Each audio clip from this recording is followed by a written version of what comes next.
Ding, ding, ding, ding, ding. Welcome to Talking Pictures Trivia, the podcast in which a group of geographically challenged friends explore movies through trivia as an excuse to keep their friendships alive. I'm one of these friends and today's host, Nick, and with me is Tom and KJ. Great to have you back as always. Additionally, joining us as a guest for this episode is Rachel. Thanks for joining us today, Rachel. Rachel and KJ are married, which should make for an interesting episode. This may be the last time we see KJ on this show. Rachel also conveniently likes movies. For those joining us for the first time, we start off each episode with a movie quiz, which consists of 2 rounds of 3 questions to determine who will earn today's trivia crown. Then, once the fierce competition is over, we followed up with our famous movie rant where anything goes. Today's movie was suggested to us by KJ. The movie is Afterlife from 1998. This is a Japanese film in the drama fantasy genres. The director was Hirokazu Koreeda. He's also known for directing movies such as Maboroshi in 1995, Nobody Knows 2004, Still Walking 2008, Like Father, Like Son 2013, and he recently did Shoplifters in 2019, which was nominated for an Oscar for the Best Foreign Film.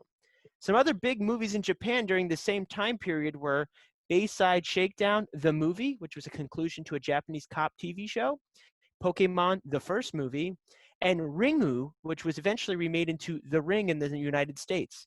Another imported movie that was very popular at that time was Armageddon.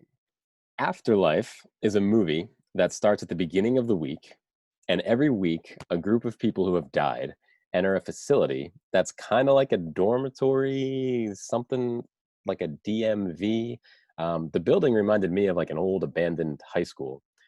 And there's some social workers, we'll call them, that work there. And the people who have died have a week to choose a memory to take with them to the afterlife. The social workers then work with the dead person to recreate the memory and film it. And at that point, the person will ascend, maybe too strong of a word, into the afterlife with that memory. During the movie, we learn a little bit about some of the workers in the facility, and we follow a few of the patients, a few of the dead people that struggle to choose which memory they want to take with them. So the reason I chose this movie is a while back now, my future wife, Rachel, who is no longer my future wife, she is my wife now. Back then, she was not my wife, she was a future wife. She and I taught English in Japan for a little bit. And while over there, Rachel had reached out to a local community group that helped foreigners integrate into Japan. And one of the things they did is they had a movie night. So we did not see Afterlife during that movie. We watched another movie, which was great. Hopefully we'll get to it on this show. But it made me realize there's probably lots of movies in other countries that aren't big enough to make it over here, but they're worth watching and they're awesome and they're wonderful. So after we got back from Japan, I started trying to find some smaller movies and stumbled across Afterlife. It's not a particularly special or great movie, but I've always wanted to discuss it with a group of people, and here we are. Okay, and now you have a captive audience for said discussion. Tom, do you have any history with this movie? I don't have any history of this movie. I knew about Shoplifters, the director's latter film. I think it's a 2019 film, if I'm not mistaken. The one that was nominated for an Oscar for foreign language. But outside of that, I have no history of this film or even this director. I really enjoyed this a lot, and what was especially striking about this movie was the dramatic tension, or the dramatic ups and downs, are very flat. The film feels like the surface of a placid pond. It's just smooth and even, and it moves forward, and the dramatic ups and downs are very slight. Therefore, those emotional moments feel a lot more earned, and we're able to, I don't know, meditate on the situation more. I think meditate's the wrong word, but I do like that kind of change in dramatic tension. My vast history with this movie began on what episode, KJ, would you like to do for, what movie would you like to do for episode 11? And he said, Afterlife. And I said, sounds good. And that's the extent of my history with this movie. I didn't even want to watch the trailer because I like to go into something like this very fresh. I don't know what I'm getting into, especially with a foreign film, and that was my approach. What I will say about the movie is I felt that the movie felt pretty much as it was portraying purgatory. It's not great, it's not bad, it's kind of in the middle. And that's kind of how I felt. But I think that was also by design of what this movie was portraying. And that's just my thoughts there. I'm happy I watched it. Is it my favorite movie? No. Is it my least favorite movie? No. But there's plenty of things we definitely can talk about in this movie. Now, Rachel, I'm going to turn this over to you. I know it was inspired by your trip with your current husband, who would have been your future husband at that time. Was this any history with this movie? Not until about a week ago. KJ had mentioned that you guys were watching this movie. I had a small inkling that I had watched it before. The name seemed very familiar. In hindsight, I realized he must have just talked about it a lot, but I had thought I had seen it, and probably about 5 minutes into the movie, I realized I had definitely not seen this before. So I had zero history, and like you, Nick, I did not watch a trailer or look anything up about the movie. So the line "you died last week" was very confusing and very caught me off guard, because that was not the direction I thought this movie was going in. So not really a whole lot of history. It's a movie that I don't regret watching, but not sure if it's one I would definitely recommend to anybody. But I'm excited to talk about it. I felt the same way. I think it's for a unique audience that would really appreciate it, but not for the general masses. Now, of course, when we have a guest, there's always a critical question we ask them. If you could recommend a snack to enjoy while watching this movie, what would that snack be? This was a hard question because I was contemplating Reese's Pieces, Snickers, popcorn, and then all of a sudden I realized it doesn't have to be that kind of snack. And I realized a beer is what I would recommend, because if you want to watch this movie in one sitting and then 2 hours, you're going to need a beer to get through it. Okay, I think that's a good recommendation. And on that note, let's get right into the meat of the episode. I'm going to be turning it over to KJ to start us up with the movie quiz. It's time for Movie Quiz. All right, I've prepared a few categories for you guys. This round, each question will be worth 1 point, and the categories are: you can't take it with you when you go, the happiest place on earth, and Judgment Day. So, Rachel, which of these three categories would you like to start with? They all sound like excellent categories, but I'm going to go with the happiest place on earth because that one intrigues me the most. It's time for question 1. What ride does Kana go on after eating pancakes in Disneyland? Locked in. Locked in. I think I'm locked in. Okay. Rachel, what ride does Kana go on? Is it Splash Mountain? I had Splash Mountain. Trifecta, Splash Mountain. All right. 1 point for everybody. Yep.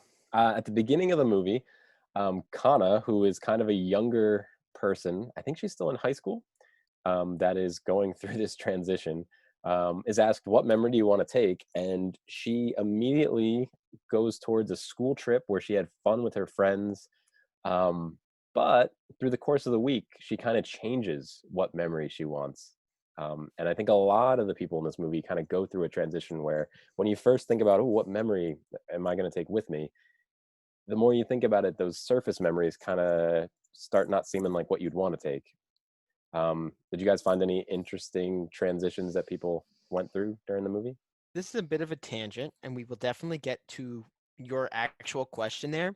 But when I was listening to these documentary style interviews, all I kept thinking, and again, the variety of ages, and this might just be a personal bias, the older people, I was like, okay, maybe they led a good life. But I was really like thrown aback by the younger people. I wanted to know their backstory of how did they die or what happened to them, especially like the young girl that we're talking about with Splash Mountain. Was it an illness? Was it something trashy? I didn't know what it was, but it actually sparked that thought in my brain. And then I had to go back to what the movie was actually doing. But I just wanted to bring that up at this point because that's where my mind deviated to when I knew I was supposed to really be paying attention to their journey. Yeah, that is interesting. The movie does not dwell on the cause of death at all. I don't think we get a single. Yeah, the one I think we see is our protagonist Takashi mentions dying in the Philippines, but outside of that, it's they're not particularly interested. It doesn't seem like they're particularly interested in how they die. What they're interested in, or what the what do we call them, the DMV staff, how everyone described them, they're interested in helping them curate their past so that it can be captured in a moment. And so with this is my reading of it anyway, with the young girl whose name was Kana? Kana, thank you. She's comes to the staff and she says, she has this splash mounted memory. And then Siori, I think I said that right, one of the other staffers there tells her, you're like the 30th person in a year who said this. Do better. And the kind of do better, I mean, she's not that harsh, but that's the undertone. And I think that kind of do better means it kind of implies memory is a means of kind of taking responsibility for your life. And the act of curating, the act of selecting the right memory that encompasses it is your opportunity in this middle space between one life and the next to do that, to collapse your life into memory, to curate responsibly, to understand yourself in a responsible way. And I think one good example of that is the older man who talks about, I think, picking out prostitutes. He's talking about the brothel. In the end, what we learn is the memory he picks is not that he was able to get a discounted prostitute because he waited till the end of the night, but the memory he selects is his daughter's wedding. Right? We learn that at the very end, and I think that's sort of the arc that a lot of these characters are taking, or are supposed to be led through. They're supposed to be led to this. This is not something that's just supposed to give you pleasure. It's something that is supposed to allow you to end who you were. Yeah, it's interesting. At the beginning of the movie, they kind of have an orientation and they tell everybody you have till Wednesday to pick the memory. And at first I was like, you have 3-4 days to pick a memory? But really, that's not enough time to distill yourself down to one thing to bring with you. So to that point, and again, they don't really go into this in the movie at all. We make an assumption that they're on 24-hour days, but in my mind, and I kind of brought this up in the earlier part on my thoughts, this is a depiction of purgatory, and these are, maybe not DMV, but purgatory staffers, okay? And we don't necessarily know what time is there, so, but I do think that their intent was to model it off of a 24-hour, but we actually just don't have evidence. They did actually say at one point about the little kid. He said, I died 3 years ago, and she was 3 when I died, so she'd be 6 now. That was the only time I heard them connect the time in purgatory to real time, and it seemed like it was minute for minute, but I would think that is the case. I just couldn't remember. That's a good point there, Rachel. I just couldn't remember them like explicitly saying I know there's seasons and whatnot, but yeah. And it's the same with Takashi too. Takashi knows that his ex-fiance has married this other person because he's able to see her in a video 70 years later. That doesn't track unless you have the same time. The other thing too is I'm going to push back against this idea of calling it purgatory. The idea of purgatory is, I mean, beside it being this kind of like purely Western thing, is that you're sort of redeemed in purgatory. Like you have to pay a penance for your sins. You like carry around a big rock or, whatever, for 500 years. I mean, yeah, that's kind of this idea of purgatory. There doesn't seem to be any kind of, there's no necessary redemption going on here. These characters aren't put in a place where they need to be redeemed. They just need to account. And I think those are kind of different processes. I think it's a little bit of interpretation and semantics too, because purgatory is an in-between. I mean, there's some philosophies that say we're in purgatory right now. So they did have to go through a personal journey to reach the doors of the afterlife. But again, it's just one opinion versus another. You could almost consider it like a Zoom waiting hall, because it didn't matter what their memory was. They just had to have a memory to go on. So like, that space when you join a Zoom meeting and you have to wait for the meeting host to let you in, it doesn't matter what things you do before then. You just have to like be someone that they know to be let in. So it's, to Tom's point, like, it's not, did we like your memory or not? I thought it was interesting that they told the girl about the Disneyland, kind of do better. You're right. But you just had to have one, right? Because they said if you don't have one, you don't go on. So that was like the one like reveal I really did enjoy with this movie, is when we find out that one of the staffers, this is when we found out like why the staffers are there, is because they did not choose a memory. So then finally, I know this is a major arc, and I hope I'm not going into too deep depth too early, but that was interesting. I was waiting to understand why the staff was there and where they came from. And again, angels or other, celestial beings, they were just people who hadn't moved to the next step of the journey to the afterlife. So I did like that specific element in the movie. Let's move on to question 2. So Nick, you want to choose a category? I am going to pick Judgment Day. Dun dun dun dun dun. It's time for question 2. One guy, whose name is Isaiah, asks if being good or bad mattered during life. What did Isaiah initially say he wanted to take with him? Locked in. can I ask a question? Of course. Was he the guy that we found out through him that the staffers are people who don't pick a memory? Was he the one that was kind of like, I don't want to pick a memory? Was that him, or was that a different person? I'm locked in. Or is that the answer? I'm locked in. No, Just I kidding. actually was already locked in. I had my answer. Yeah, that's I kind of locked in also. 1 point for everyone. We're tied still. Sorry. Okay, well, I'm gonna take the onus here. He's the one who didn't want to pick a memory. I say he wants to keep a dream. He wants to take a dream he had. Wow, I like that answer. And Rachel? I'm going to go with he's the guy that did not want to pick a memory. All right, 1 point for everybody. You are correct. At first, it seems like he's just being ornery. First, he seems like he's just being difficult. But like everybody's saying, in the end, you find out all the staff were that guy at some point. Could you imagine being stuck there trying to, work with everybody and figure out what your memory is for years on end, possibly? I think the staffers actually, in the case of the main character, he actually gave up on searching for a memory, I think. And then it kind of hit him with that exchange with the other gentleman who, after he had passed away, married the woman he loved. And that realization brought him to his memory. I don't think he was I think he was content in this waiting list.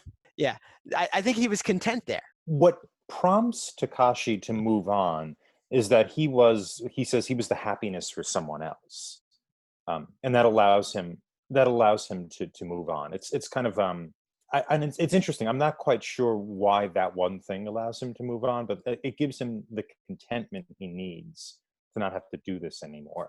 When Isaiah,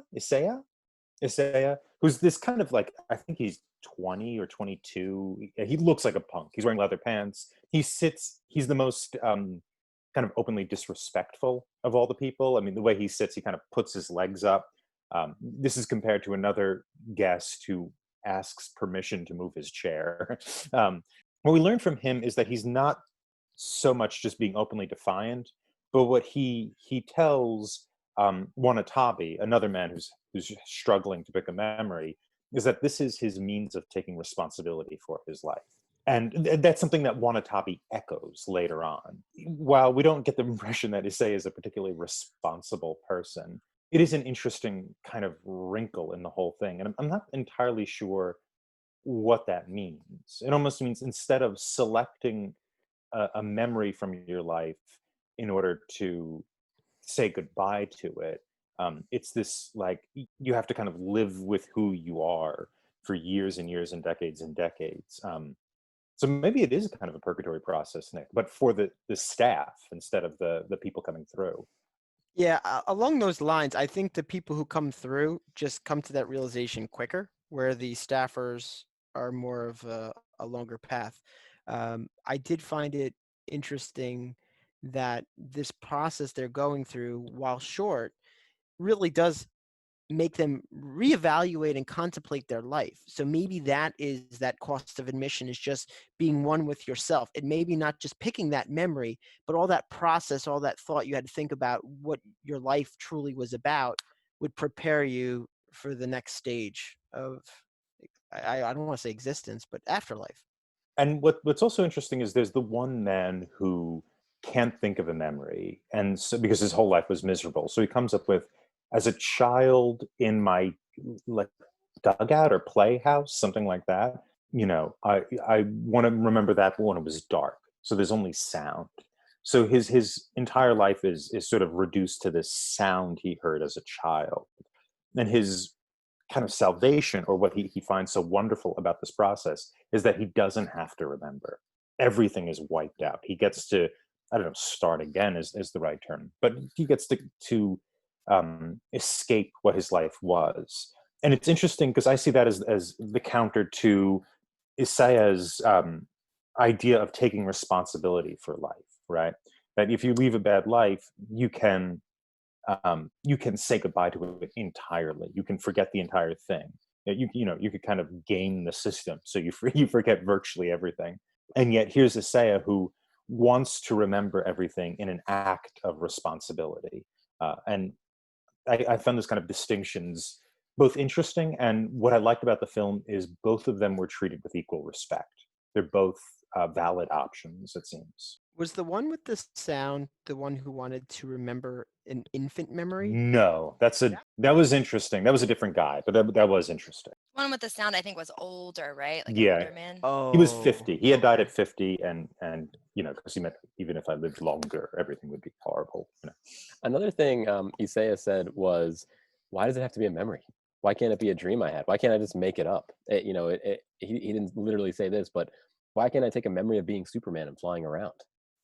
And I thought that was another interesting angle on this whole thing is, yeah, why does it have to be based in reality? But the workers were like, that's not the point of this. You can't just make something up, which goes back to your point, Tom. Some of the guys are trying to shed the responsibility. Some people are trying to hold it all in. Some people are using it as a reset button. He's one of the ones that I was like, what happened to that guy on Earth? What did he do? What did he get into? All right, let's move on to the final category, which is you can't take it with you when you go. It's time for question 3. So for this one, we're going to go around the table, and you guys are going to name memories that people took with them. So only final memories. Once you fail to produce a memory, you will be kicked out of the table. And we're going to say whoever survives the longest gets the points. So, Rachel, you want to start us off with a memory? The memory that had the plane. I'm going to mention one I already mentioned to take that off the table, which is the man who's thinking about the prostitutes but ends up selecting his daughter's wedding. The old man sitting on a bench in the park. The guy who remembered the incident when he was 4 months old and nobody believed him. The girl who initially picked Disney World Splash Mountain, but then went with being held close by her mother. The young man who also went to that same park bench. That's the main protagonist, yeah. The woman who was the fiance that never got married to Takashi and then became married to the other guy. We eventually saw her memory. And I believe it was her memory that was also sitting on the bench, but with the first fiance, not the second fiance. That was my next go-to. I wasn't thinking that. That's great. Tom? I'm going to go with, because I already mentioned it, to take it off the table, the darkness inside the clubhouse. The lady who remembered dancing in the red dress, I think there were red shoes too. Rachel, you got any more? Maybe, I don't remember if this was a memory or just a side story, but the woman who was talking about the earthquake, it was either in Kyoto or Kobe, because it stuck out, because I was like, I remember that's a real thing. Yeah, her memory was being out in that bamboo forest, I believe, and then swinging on the swing, and they were out there trying to make rice. And yep, excellent. Tom, you got any more? The man whose memory is being a young boy riding the streetcar, standing up next to the driver of the streetcar. Yes. Yep. Nick, can we squeeze any more juice out of this lemon? I think I need a moment. I'm going to step out. Okay. Rachel, you have any more? I feel like the young woman, the worker who was kind of in love with Shikashi, or at least that was my interpretation of it. I feel like we saw her memory, but I don't remember what it was. What, did we see her memory? No, I think she's still working there by the end of the. I think she does have like a flashback moment, but I don't think she picked her memory. All right, Tom, for the win. The man who, when in war, remembered the salt. He was looking for salt. They were trying to chop down the trees. Then he remembers getting captured. And I could work with these people. And then he just eats the salt, like handfuls of salt. And he wanted chicken then, but yes. Yeah. Yeah, then later gets a chicken. It goes on and on. Funny thing about that, harking back to our Castaway episode, he says when he tried the salt on his skin, it didn't, or when he tried the sweat on his skin, it didn't taste salty. Yes. It's just a thing over there. He's walking around. Tom, do you have any more? Just the woman giving birth. It's a very short one, but she talks about like, if you remembered all the details, you would never do it again. And so she starts. You get the inference there that she's going to do. And then there's the woman with the kind of like it's like a flower brooch, who's like talking about like she's been with a few men, and this one man was particularly attentive to her. When they were together, and she tries to remember chasing him down on a bridge. That memory is later, we learn, maybe fictionalized, that she's made it up. But I think that's what we get from her in terms of a memory. Great. Any more? Did we do the man on the? Oh, we did the man on the plane, right? The man. Yes. Yeah. There's one Rachel guy who talks about committing suicide. He's going to commit suicide, I think. It's hard to, you have to kind of read it, but he's going to jump on train tracks, and then he has a vision, I think, of his mother and sister, and then he doesn't. There was something, he was about to do it, and then like the way I think it was the moonlight off the train tracks, and then he made him think about the girlfriend and the mother. Yes, good memory. I forgot about those ones. I didn't know if the one counted with that lady with the colorful brooch or whatever the heck that was, because I think that was they refuted it and was like, timeline doesn't make sense here. Yeah. Yeah, that's why I didn't say that, because I'm like, I'm not entirely sure what you actually did take. When Nick said, I didn't know if that counted because they refuted that timeline, that actually brings up a really good, totally separate tangent. But if you misremember a memory, does it still count as a memory? I think they called that one lady out on it, so I don't think it did.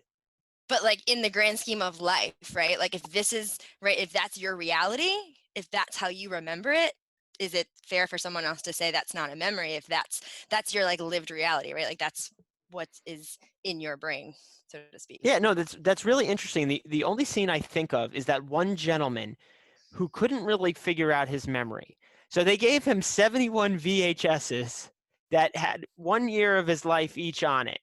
So I don't know if there's like a backup like resource that they have that could, because how are they going to make these videos? It seems interesting because it's not, because that's what I was thinking too, was that they have the memories, they have the videos already made, but you have to make the memory again. You are responsible, working with a staff of professional filmmakers, of recreating this memory, and what you take with you isn't what actually was. It isn't the truth in the world. it's your remembrance of the truth, your ability to recreate the truth. And that recreation filtered through your kind of subjectivity, that's what you take with you. So it must mean that I kind of read this as the subject who makes the memory is as important as the facts of the situation. Yeah, and the only other memory I had was there was the old lady that was like collecting acorns or something. I believe her memory ends up being a time under cherry blossom trees.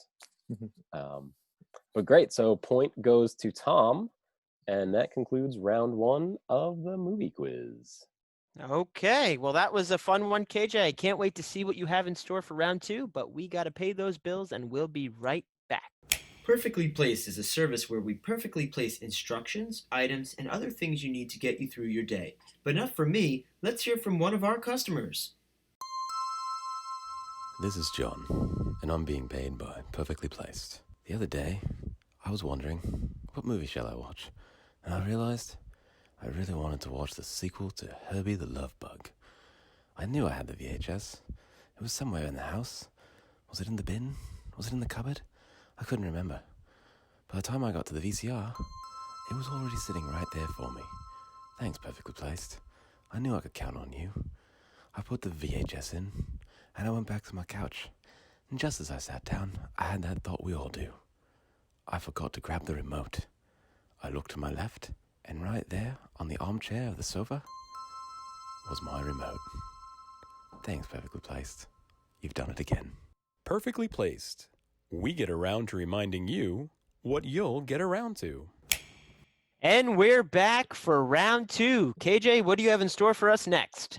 All right, going into round 2, Nick and Rachel are tied at 2, and Tom is in the lead with 3 points. In round 2, all the questions will be worth 2 points unless we need a dramatic ending. There are 3 categories. The Hills Are Alive, Stuck in the Middle with You, and Memory, All Alone in the Midnight. Let's do the Hills one. The Hills Are Alive. There we go. From The Sound of Music. Yeah. It's time for question 4. There are 2 scenes in the movie Afterlife that have a score if you include the end credits. What other scene in the movie has a score? There are 2 scenes that have a score if you include the end credits. So the end credits has music playing behind it. What other scene in the movie has background music playing in it? I have an answer. I'm not entirely confident of it. I'm locking this one in. I guess I'll lock in. All right, let's start with Tom. I'm going to say when we are in the movie theater and we're watching Takashi's Memory. Okay, and Rachel? I thought it was when the coworker lady went out for scouting pictures. For some reason, I feel like there was music there. And Nick?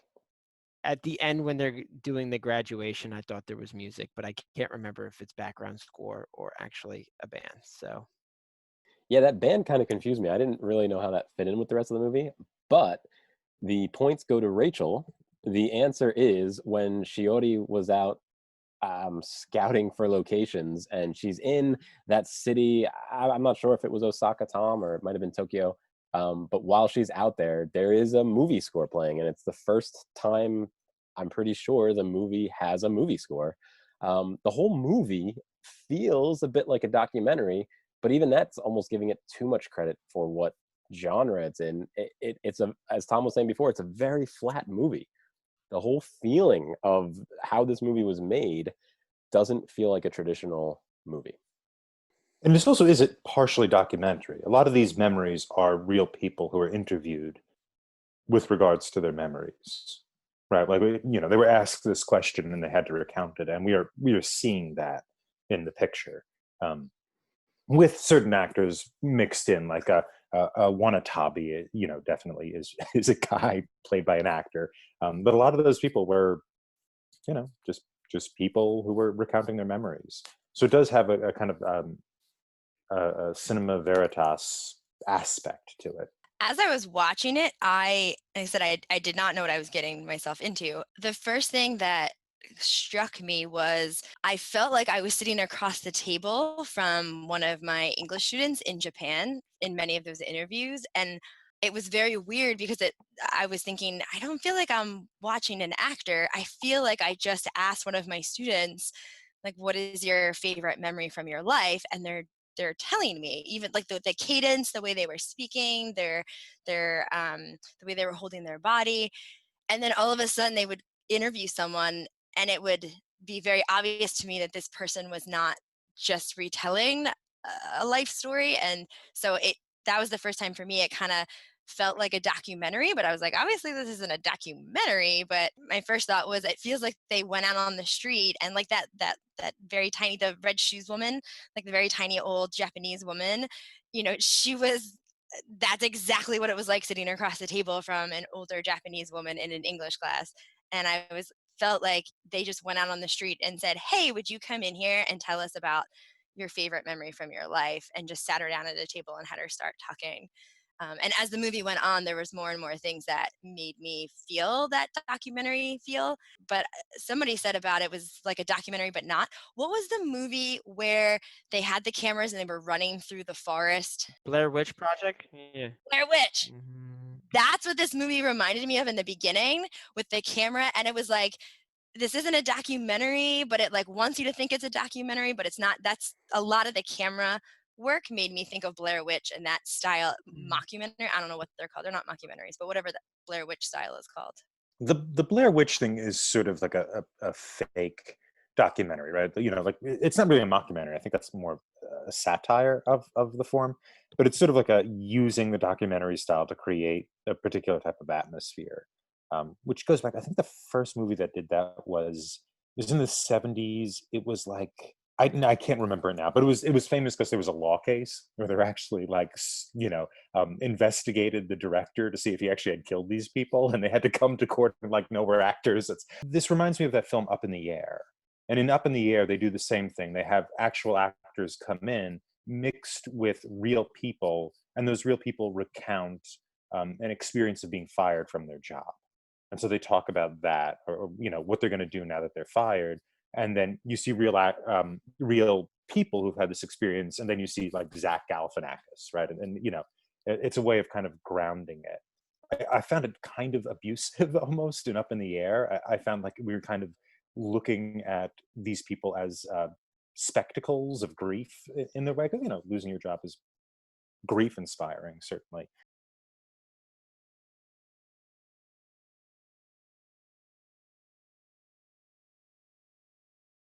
Directly related to this question, one of the things in the movie that I totally missed, and I'm just recounting now as we go through these questions, that scene, Rachel brought it up in a prior question, and I was also a little confused about where that location was when she was on top of some kind of business building or tower. It's interesting that that's the one place that has a score, because I didn't realize when I was watching this that that may have been her scouting locations on Earth. So maybe this is the one time we're outside of purgatory. I'm sorry, I'm going to keep saying purgatory. You guys can say waiting list, whatever your thoughts are on that. When they're out of this, building, okay, this place, that's the one time we hear background music is what could still be Earth. So I didn't connect that, but it makes sense that everything in that place, and I'm going to stick, as I said, to my view of purgatory. Everything is kind of, it's okay. Nothing's bad. Nothing's great. It's just kind of, the place isn't super lavish. It's not a total dive. Everything is kind of I don't want to say monotone, but like it doesn't have levels. It's kind of flat. And then the one time we hear background music is on an earthly location. So that's just something that kind of came up through these questions that I did not really even think about when we were watching. And just to correct myself here, the movie I was mentioning was Cannibal Holocaust, and it was 1980, not the 1970s. Let's move on to the next question. Rachel, if you want to choose between Stuck in the Middle with You and Memory, All Alone in the Midnight. Stuck in the Middle with You, because I don't really like cats. It's time for question 5. What book does Shirori say she's in the middle of reading? Locked In. I'm going to say Locked In. Yeah, I'm there with Rachel, I think. The World Encyclopedia. I was going to say the Bible because I had nothing else, but I like Tom's answer. I also like Tom's answer, but I don't have an answer, so I just said Sun Tzu's Art of War. These are all excellent books to take with you to the afterlife, I suppose. But yes, Tom is correct. It was the World Encyclopedia. This was one of the first times I feel like the movie kind of was driving home the idea of being stuck somewhere forever. Every so often, there's a little bit of symbolism of being stuck and having enough time to say, hey, you know what? Why don't I start reading the World Encyclopedia from front to back? That sounds like a good idea. So did you guys notice any other symbolism or just blatant things that showed they were stuck there? I actually don't, just a little side, I don't think she was saying that she's stuck there because she makes a choice to be there. She's just saying, hey, I got time. So same thing you're saying, like, I got time. Stuck implies that there's no way for her to get out. She could get out whenever she wants to pick a memory. True, but I guess the struggle of picking a memory is harder than being okay with being stuck in a DMV for eternity. Yeah. No, I agree with the rest of the question. There's a lot that talks about when you have this endless amount of time, but that was the one, Yeah, I don't know about a symbol or something like that that represents being stuck. I mean, they have a lot of resources. I also get the impression they can get things from this city they're in. What's kind of lovely about this depiction of this middle space is the sort of material life of these things. Like these are lived in spaces, and quite dilapidated too. But I think when you could see the DMV staff they're playing a game and they and one guy cheats in it, you know, things like that, these kind of go arounds. Yeah, they're playing a game like chess, and as he realizes he's about to lose, he gets up and knocks the board over accidentally because he had to go to the bathroom. because he had to go to the bathroom. So again, Yeah. they're stuck in this DMV where there is an end to this game. Like Nick said, all you got to do is pick a memory, but they are all maybe purposely knocking the board over so that the game won't end, so that they have to continue to be here. And they're giving you get reasons both directly and indirectly as to why. So there's one man who is there because he wants to see his daughter reach age 20. Right? He feels it his responsibility as a father to visit her. He's able to do that one day a year, and that's his responsibility. Once he gets past that point, you get the impression he's willing to go. With our female lead Sayori, I'm not. You don't really know why she's remaining, but her most active role outside of the fact that she's sad to be losing Takashi is that she tells that young girl, "You have to pick a better memory, right? That this isn't good enough." And when I saw that scene, my thought was maybe that's her problem as well. That what she's doing, what she's curating, hasn't been able to happen yet. That she's not good at that, or that she hasn't found her memory. The other thing too with her is her attachment to what she says to Takashi is pretty interesting, right? She says she's going to keep him with her, inside of her, from there on out. That she's going to kind of take on this responsibility of memory within the framework of the DMV space. That to me was really, really interesting, and I don't quite know what to make of it. Other than this kind of human thing of I'm in love with this person, I don't want to forget them.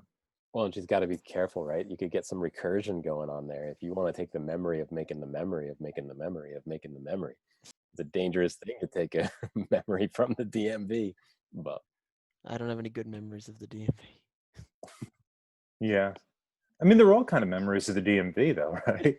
I mean all their memories that they're taking with them are filmed there. Right. You're not taking them. Yeah, so it's all recursive. It's become kind of her new home, right? And when she gets the job at the end of the film, after Takashi goes into the next life, she's promoted. You can assume to his job that she's going to do the interviews directly. She's going to calculate how to refilm it, and she seems overjoyed. We've never seen her this happy, and it seems like she's found a life in this place, and I don't think the movie's judging her for it. No, what I was going to say, going along those points, it comes down to purpose. So in this movie, the purpose is the memory, which gives you access to the afterlife. But this is commonly represented in a variety of media and movies when it comes to spirits and ghosts. They're stuck on this plane. Sometimes it's actually Earth or somewhere in between until they've reached their purpose. This movie just categorizes the purpose or the entry ticket to the afterlife as choosing a memory, but it's still following that same trope of you're stuck until you fulfill your purpose. And maybe the actress that we're talking about right now, the female character, she just hasn't got to the point yet where she will fulfill her purpose. Just like it took our other main character 80, I think he's 80 years of service in this way station to hit his. She may be also on her path, and people get there on their own different time frames. So let's move on to our final question, which is the category memory. All Alone in the Midnight, which is subjective. Being subjective, I will ask a question. You guys will all give your answers with no specific criteria. I'll pick my favorite one and award 2 points. It's time for question 6. Whose memory do you think was the best in the movie? I'm locked in. I'm locked in. Okay, I'm going to be locked in as well. I've selected one, and I'm playing to the audience, so to speak. All right, Tom, play to the audience. So I'm going to go with the older woman who they assess is not developmentally past 9 years old, and her memory of being under the cherry blossoms. Of the cherry blossoms, she doesn't say this, but we see it in the filming section. The cherry blossoms falling on her, and I think this memory is worthy of consideration as the best, because it's the most directly material.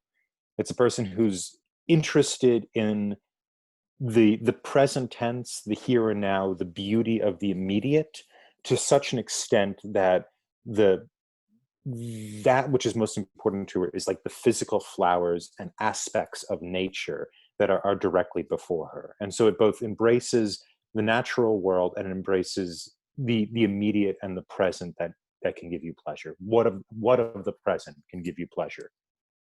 This may be a little out of character, but I actually think that the best memory was another older lady, but the one who had vivid memories of dancing in her youth with her red dress and shoes. She was delightful. I mean, she had such joy and enthusiasm with this memory that you could see how impactful it was. A lot of the other ones, they say their memory, but I think really her, you felt it along with her about how this was such an amazing and tremendous memory in her mind and at a point of her life. I really thought that one was very strong. I'm going to jump on Nick's memory, but for a different reason. The older woman with the red shoes, maybe the red dress, I don't remember. That one sticks out to me for 2 reasons. One being that it wasn't, to an outside viewer, it wasn't a momentous occasion. It wasn't anything important. It was literally just an afternoon of her childhood, but yet the clothes she was wearing, the relationship she had with her brother and her brother's friends, was obviously something that she cherished. And the second part of why I liked it is kind of what Nick said. I felt the most connected to that memory. I felt they did the best job in getting audience buy-in as to why this would be a wonderful memory. And it kind of made you feel like, it doesn't have to be something big and grandiose and wonderful. It could just be the time that you spend with someone in your life could be one of their best memories of their life. And so it was a little bit audience gratifying in terms of thinking about, if just hanging out with someone for an afternoon or giving someone attention that they desire, could be a really big deal. So yeah, I'm gonna go with that one. And Rachel, I'm glad you brought up the part about the brother. Hey, no taking my No, answer. I'm just saying.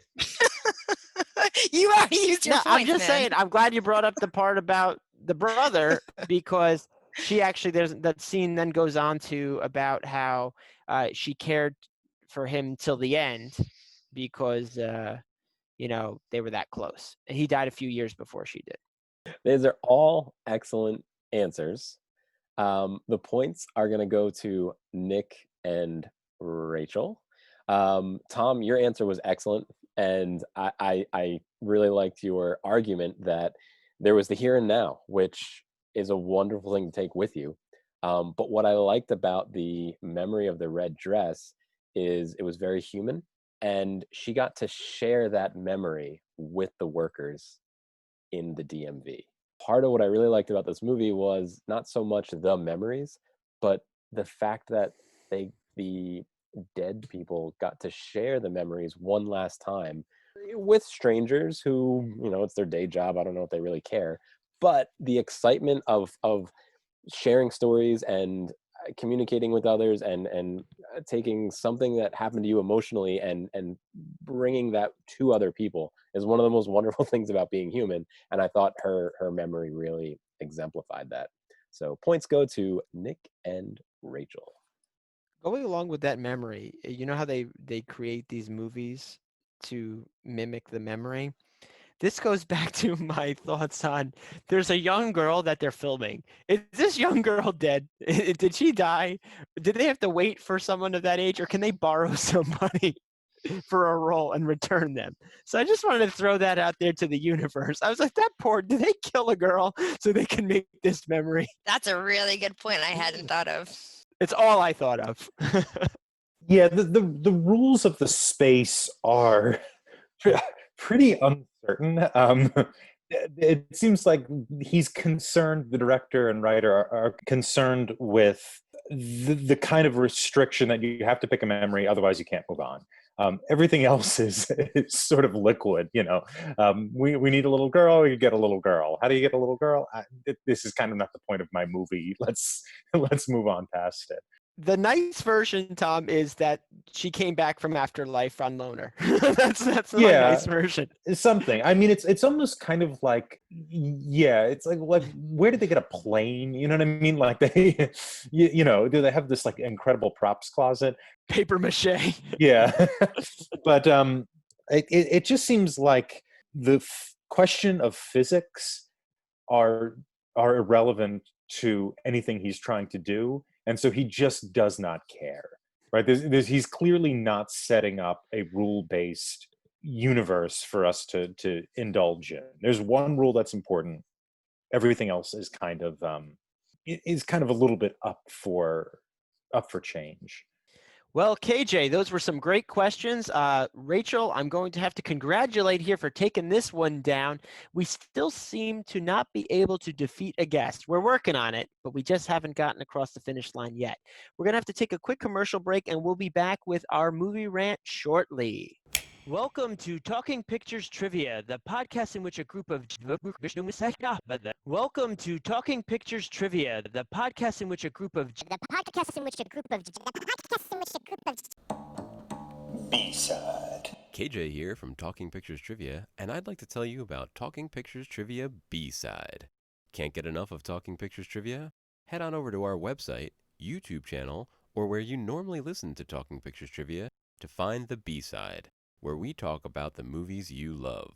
Talking Pictures Trivia B-side goes further into the movies we talk about on this podcast and compares them to other media that has been on our mind. Here's a quick sample. Today we're going to be looking at this idea of the objective correlative.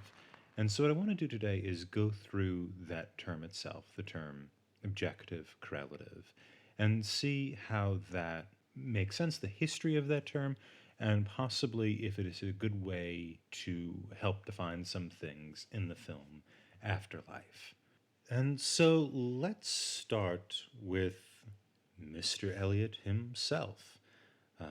And so we know that T.S. Eliot was a poet and a critic, his most famous work being probably The Waste Land, and a collection of poems that unfortunately inspired the movie Cats. And his most famous term that derived from his critical work is probably objective correlative. This term he initially used in an essay titled Hamlet and His Problems.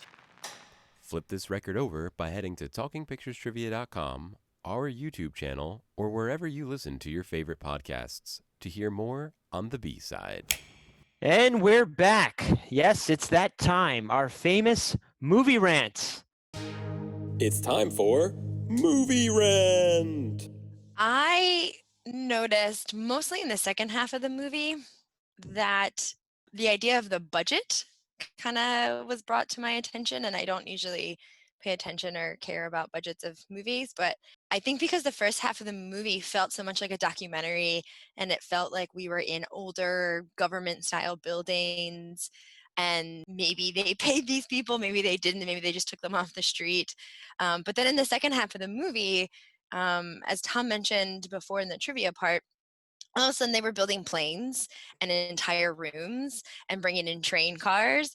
And so while the movie overall, I can't imagine the budget was anything crazy, it just made me question, like, what was the budget, where did they get these things from, and then in the context of the movie itself, in the concept of what are the rules here, where are they keeping all of these things, who is this team that is building these things, it was just something that I wasn't aware of, and then all of a sudden was very aware of.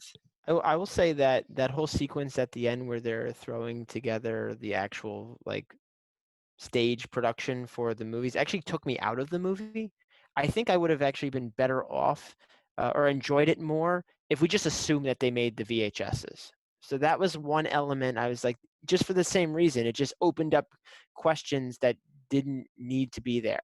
And maybe I don't need those answers. I can just take it for what it is. As Tom mentioned early on, he doesn't care about these things. This is the story I'm trying to sell, and you just got to go with it on the other things. That's where I kind of gotten taken out. Now, if this movie wasn't made in 1998 and was made presently, and there was more use of green screens, or now even in the Star Wars universe, they have this thing where they can panoramic put whole screens behind them and create sequences they're using in The Mandalorian, then I think they have a little bit more leeway to get pretty cool designs for these videos, but it took me out of it. I would agree. I don't think you need to see it. I think the one benefit, though, of seeing them make the movies is, you get to see these people kind of interacting with it, interacting with their memory a little more. I had a little, but I think with like you guys, I also had a little trouble with that. Like my one was the pilot, the guy, who's like, yeah, it's just like what it's like flying in the sky. And then you see these kind of cotton balls hanging there, and the guy's like, wow, it's just like, yeah, it's just like it was just like what it was like flying in the sky, and it's kind of like, what was it? Is that I will say I'm glad there wasn't that kind of special effect job that was throughout this movie. I think if we had seen a kind of I don't know, a high def version of this space, it would have also been in violation of the film's mood that it's trying to set. But yeah, I agree with you guys. I think that kind of one little segment took me out of it, with the exception of the woman who was still mentally 9 years old. And you see the flowers falling on her. I did like that. Yeah, I thought that whole sequence was very endearing. So even the guy with the plane, he said, yeah, it's just like this. I also imagine after a week of doing this, you're like, yeah, whatever, let me just move on. I'm so tired of thinking of these memories. And yeah, the cotton balls, it's perfect. Go ahead.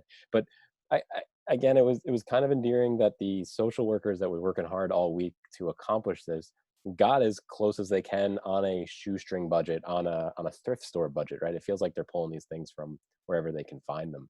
It also gave you a visual on the memories.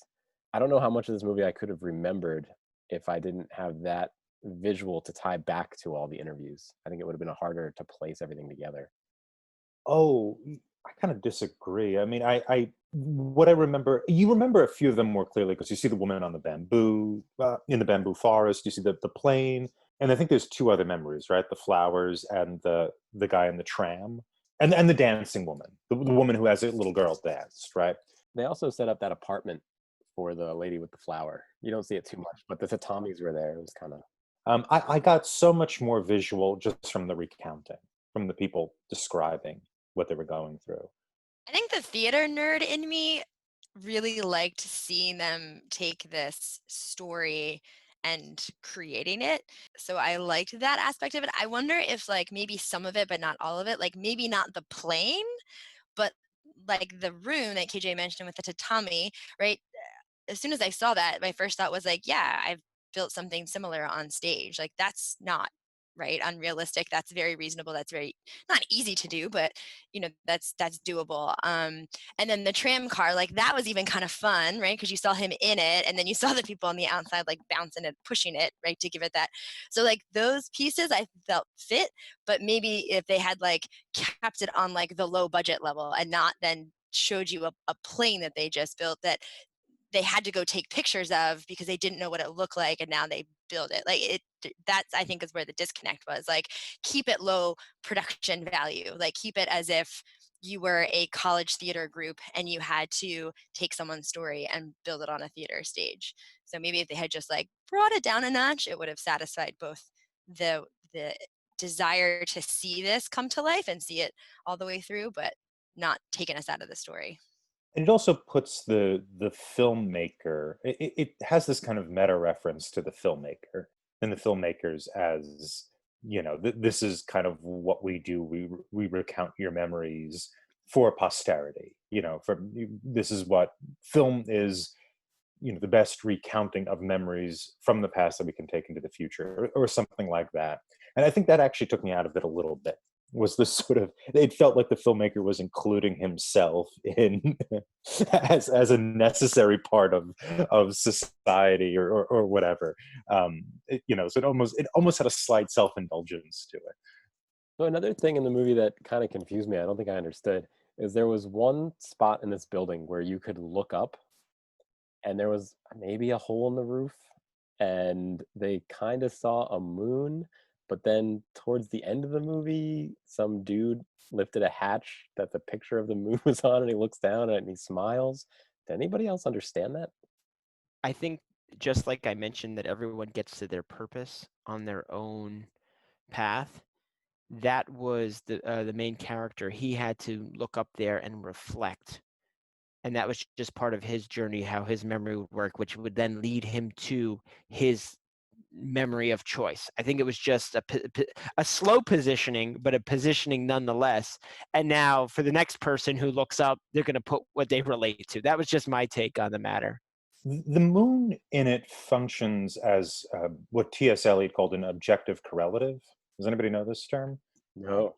An objective correlative, T.S. Eliot did this in an essay about Hamlet, and it's kind of shifted meaning since then. But it's this idea of an object or occurrence in the world, like a physical thing in the world of the art or the poem, or what have you, reflecting the emotional response of a person. The most obvious example of this is in movies. Whenever there's a funeral, it's always raining.